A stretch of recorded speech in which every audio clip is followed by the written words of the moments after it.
Speaking in Taita Taveta County Headquarters, Mwatate, during the signing of an MOU between the Netherlands Development Organization SNV and the County Government of Taita Taveta, Deputy Ambassador of the Embassy of the Kingdom of Netherlands to Kenya, Joris van Bommel, said they have now partnered with 3 counties, namely Taita Taveta, Kajiado, and Narok counties, to increase their capacities in implementing the climate-resilient integrated landscape management strategies and plans to support agro-pastoralist communities. Climate adaptation is real and we have to think about it, but we have to do it in a smart way and an innovative way, so the research part is an important one. The fourth one, I think what we also tried to put in this project is the commercialization, the economic part of it. I sincerely don't believe that if we do it just as a government, whether it's the Dutch government or whether it's the Kenyan government or whether it's the county government from you cannot do it alone. It's in the end about business. It's in the end about commercialization of the agriculture sector in one way or another way. It's about jobs creation, etc., and gaining some money to invest in your company or to invest in the future of your children by schooling and other things. You have to pay for it. So we need to find that kind of business model. And that's also why I think what I like very much is about including that challenge fund. Because the kind of a challenge fund can help making sure that there is some funds available to work on it, to make sure that it is commercialized, to make sure that you make some business from it, and maybe, and I hope so, as well to make sure that we catch the youth in it. The youth, which I hope will also be interested and see that this is a business. It's not just a surviving strategy, but it might be a business in that sense. I think that's an important one as well. The MOU targets to enhance livelihoods of 10,000 agro-pastoralists and the farmer communities through improved forage production and livestock husbandry, building on commercialization of climate-smart innovations and sustainable landscape management in Taita Taveta.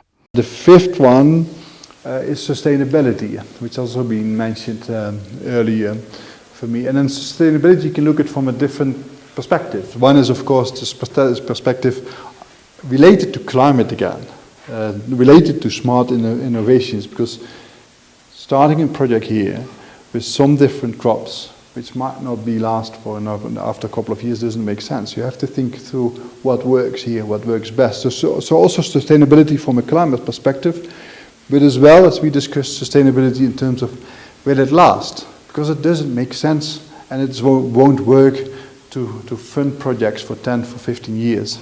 We don't have the funds for it, but it should be in another way. And I think what I hear today, and once again I hope you will mention it as well to the governor and to the deputy governor, I feel that sense of ownership. I think that's at the same time my sixth point, but that link between how are we going to do it, what is the exit strategy, how to move on, how to make sure that things move on afterwards, after project funding, whether it's Dutch funding, whether it's the Kenyan government funding, whether it's county funding. At one point it should start working in that commercialization, so those different points come back together. And the sixth one is again that ownership, the ownership for you as a county government, the ownership of the farmers itself, the adaptation in that regard, what does it mean, how the ownership of youth in that regard is, I think, a sixth point which is very much important. County Agriculture, Livestock, Fisheries and Irrigation Executive Member Davis Mwangoma applauded the partnership, adding to the 3-year project will contribute to the county government's priorities on food and nutrition security. We're really looking forward in terms of ownership by the county government, because there's an element of capacity building both for the county government and by the farmers. There's an element of commercialization of pastures. There's an element of introduction of new varieties of pastures in the county. And those are very key aspects. Those are very fundamental aspects that are in this project that we see that can move pasture in this country. So the constraints have been analyzed, and we're looking at sorting out some of the major constraints in pasture production in this country through this project. So it has come at the right time when we have put in a strategy in place to improve beef production, to improve dairy production in this country. We're looking at moving production of milk from what we started with as 18 million liters to 30 million liters. SNV contributes to solving some of the leading problems facing the world today, helping to find local solutions to global challenges and sowing the seed of lasting change. SNV's goal is to catalyze sustainable development processes. SNV supports people to access and develop the capabilities, services, and opportunities needed to live a healthy, productive, and otherwise fulfilling life, while sustainably using the natural resources they depend on.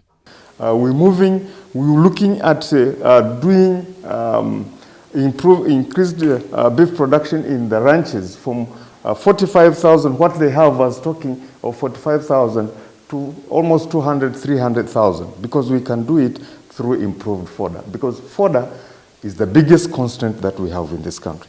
So the aspect of commercialization, bringing in fodder in the lowland areas and us having facilities also in the highland areas so that there is hay, there is silage, which we have not had in this country.